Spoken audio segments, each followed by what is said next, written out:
Hey guys, this is Dave. Hey, we're going to go over the Avalon Active DI that I would like to start using on bass guitar. Used it last week and it sounded phenomenal. You could definitely hear the difference in the bass tone. Couple of different settings on this guy. This is a DI box, just like any of the other DI boxes we use. Only it is an active DI, which means we have to plug it in. It does not run on phantom power. Make sure phantom power is not on for this Avalon DI. This is my personal one. I brought this in from home because it sounds awesome. We have two inputs on the front here, input, and then this is if they have an amplifier. This goes to the bass guitar or the regular guitar, and then this goes to the amplifier. We're only really going to use this on bass guitar. We tried it out on acoustic and it sounds great, but we're going to use this on bass guitar for now. This can go, so this goes to the bass guitar, and then this goes to their amplifier if they have one, which we don't use bass amps. We have a volume. This is their boost control. This is their volume. Just leave that on 1 all the way to the left.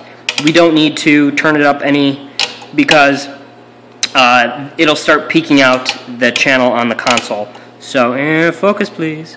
So we'll just leave that on 1, boost on 1.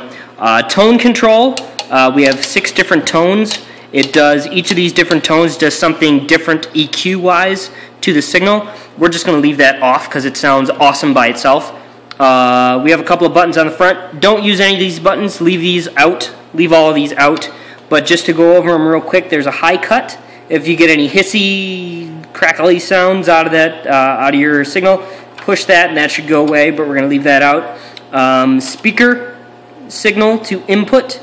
If you're going to plug in an output of an amplifier to this, that's when you hit that.